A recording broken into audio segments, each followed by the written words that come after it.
AskReddit. What's your greatest accomplishment that you can't bring up in normal conversation? NSFW. I once took dumps on 3 different continents within a 24-hour period. I had sex with a cheerleader in a no males allowed sorority house. I can't boast about it because I ended up marrying her. I've posted guitar tabs online that have had millions of views. I commend you for that. I once ordered 50 pizzas for a plane full of people after our flight out of Regina, Saskatchewan got delayed for several hours due to a mechanical problem. It was almost midnight and the small food stands were closed. We were the only plane waiting to leave. The face of one young boy looking at his mom saying I'm hungry and her saying I'm sorry, I can't do anything about it just got to me. I managed to find a Domino's willing to take the order and all the pizzas had to be screened through the x-ray, but I did it. Everyone was full, especially that little boy, and quite happy after that flight. I got myself out of homelessness. That honestly sounds like something you would brag about. Talked a person out of killing themselves on a bridge one time 15 years ago. Took them to a restaurant and got them some food because I know I always feel better after I've eaten. No idea if they got better or tried again since. One time I threw a light bulb across the street from my house and it didn't shatter. I once held 72 grapes in my mouth and took them out one by one intact. I look at grapes now and can't believe I did that. When I tell the story, I always make it 42 because 72 sounds so stupidly unbelievable. But it was 72. Yeah. After 4 hard years of law school I'm now finally a lawyer. Stuffs 72 grapes into mouth. You what, mate? I have the 14th highest score in the world on a stupid app. I wish I could put that on my resume. A friend of mine has a PhD in robotics engineering, and right next to that she writes that she has also done more than 5 hours of stand-up comedy. 5 minutes at a time. That's actually a lot. Saved 2 kids' lives while I was out having a double date in the Navy. Can't ever mention it without feeling like humble brag. Please tell us the story. Was stuck on duty on weekend during training command A school while in Pensacola. Definitely couldn't break off the double date, so I just had to opt for calling it an early night. Instead of a second bottle of wine and dessert I left early and left them to have fun while I called my cabbie. Come time to leave, hold the door open for a short middle-aged Asian female and make my way to the cab/van. Everyone in the van is pointing behind me very frantically. Turn around, and a small economy 4-door is rolling backwards downhill in the parking lot towards the entrance/busy 4-lane highway. I book it so fast my cover flies off, and I just barely manage to reach the car and squeeze my long ace leg inside to mash the brakes. Look over at a 5 to 6 year old in the passenger seat and figure out he ducked around with the gear shifter. Push back the seat that was crammed against the wheel. Short driver, and crank up the car and drive back forward to park. Hear crying from the back seat and see a baby in a car seat looking at me. The woman I had initially held the door open for comes running out screaming, as does a few waitresses. Gives me a big hug and starts sputtering some Asian language. I just wave her off and hop in the cab as I'm going to be late for muster if I get held up anymore. Cabbie gave me free rides for the rest of the week. And the woman was actually the restaurant owner's niece, so I ended up with a Cant meal too. I'm just happy those 2 kids didn't get hurt. I owned and ran one of the biggest hentai websites in the 90s when I was just 16 years old, and I'm a chick. Crashed many ISPs due to bandwidth use they had never seen before. I was being threatened to be sued by Eris Comics because I was scanning their comics and putting them online. I managed to convince them to make me their exclusive online source and funneled readers to them to buy the comics. They mailed me boxes of comics every month, and I hand scanned every page. Made thousands of dollars. That most was stolen by my business partner because he had to handle the money because I was under 18. I miss the days when people paid for PRN. Before I met you, I'd never orgasmed except with a vibrator. I rode that ego wave for a week.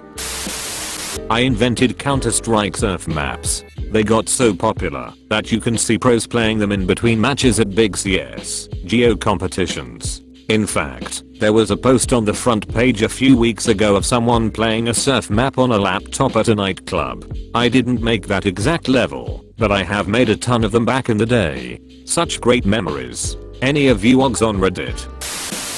I spent my entire senior year of college writing only with my non-dominant left hand. Since all papers and exams had to be typed, this left only class notes to be handwritten. It was pretty sloppy at first, but by the following May, it was deliberate and angular, like a serial killer's. I made all 3 outs in 1 inning. I struck out, hit a line drive to the shortstop and grounded out. Yup, the team batted around 3 times, and I made all 3 outs. Throw away for reasons that will become obvious. I have a severe medical condition that causes me immense leg pain. For some reason which no doctor has been able to fully explain, when I climax it causes some of the most severe pain that I have ever experienced. Many times when I have wet dreams, I'm awoken from them screaming in absolute agony. I can't fully finish ever. I have to get going and then stop. Once the pain begins, the pain starts as just a little ache, but quickly becomes worse. After starting a new pain med last year, though, I was going at it, and suddenly I was filled with a desire to see this one through, no matter what. The pain meds made the pain less than it normally was. And, for the first and only time in my life, I did it. I finished, even as I was doubled over at my desk from the pain. I'm not fully sure why I did it, and I haven't done it since. But just knowing that I can makes me feel just a tiny bit better. If this is true, yours must be one of the worst curses I've ever heard of. I'm sorry. Saved my infant nephew's life when I went to visit my sister. Look at that kid and get all fuzzy feelings now. I'd gone down to visit my sister in a town 4 hours away because she'd just given birth to my youngest nephew. He has an older brother 4 years old. When I got there the baby was dozing off in his rocker, so my sister picked him up and put him to sleep in his crib and we went to do some yard work outside. Come back in 30 minutes later. I go to have a shower cause I'm covered in dirt and sister goes to check on baby. I remember this part vividly step by step, the tone and everything. I hear my sister loudly exclaim what the duck, then about 3 seconds of silence until she starts screaming to call an ambulance. She runs out and grabs the phone, and I run my now naked ace into the baby's room and see him dead in his crib. I'm talking completely blue, glazed over eyes, no breathing, no movement. I start CPR, only knew how to do it because I'd read one of those CPR posters and luckily it had a baby section. I get through exactly 15 pumps and the kid chokes up a ton of blood and starts to breathe again. Ambulance shows up, screams that he's got good color and rushes him out. Spends 1.5 hours in resus and taken to ICU. Nurses and doctors said he was in respiratory and cardiac arrest, said that if I hadn't started CPR so quickly he wouldn't have survived, and even with my intervention it was about a 3% chance for him to make it out anyway. Turns out he had developed sepsis because of a bad kidney he was born with. He grew resistant to the antibiotics they'd been given him, and he got blood poisoning basically. Most likely had a seizure and choked on his own blood and vomit before we found him. Anyway, he's alive and healthy now, got the bad kidney taken out, and turned 1 about 2 weeks ago. We don't think he has any lasting brain damage, but can't be 100% sure until he grows some more, but so far he's hitting milestones on time, so fingers crossed. I once had a coworker really into me. I told her we couldn't sleep together since she worked for me. She turned in her notice a few days later. I once farted so loudly that Siri picked it up and recommended my nearest pet store. A couple years ago money was tight for me. After losing a trucking job because of developing epilepsy, I had been growing small amounts of marijuana for years for personal use, so I decided to go big and try to make some money. My plants got massive in my backyard and I live in a neighborhood. I got so paranoid. Every helicopter I heard was coming to arrest me. Every teen walking down the street had a secret plan to steal my plants. I ended up sleeping in a tent a month and a half in the garden. I pulled over 40 pounds of extremely high quality bud and solved my money issues for a year.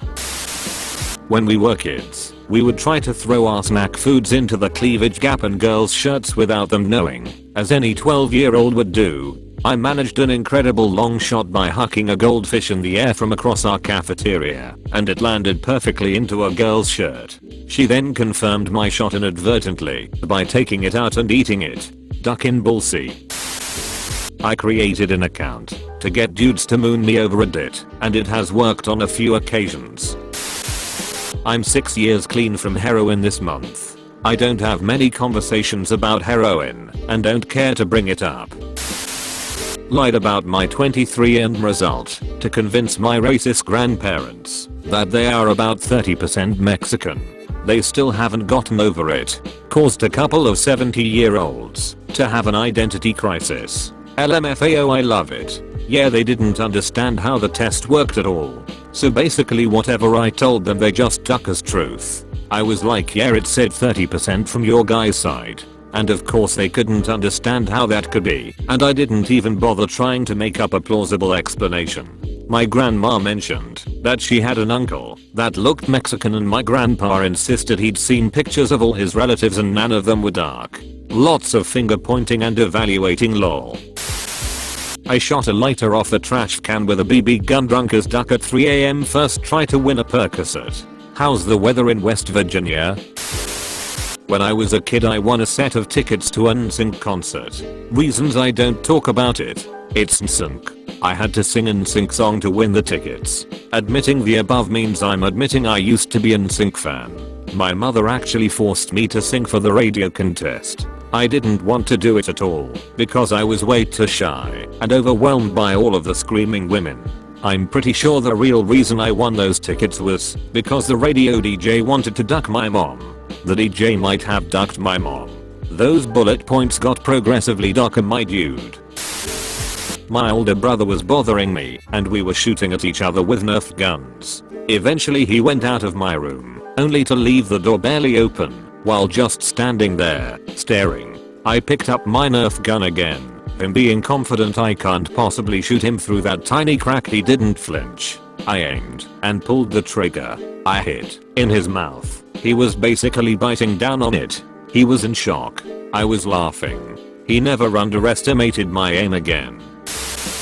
When I was 13, I was at Disney World over Valentine's weekend. At Epcot, late at night, I overheard a couple discussing if they had time to ride Test Track before the fireworks because the line was so long.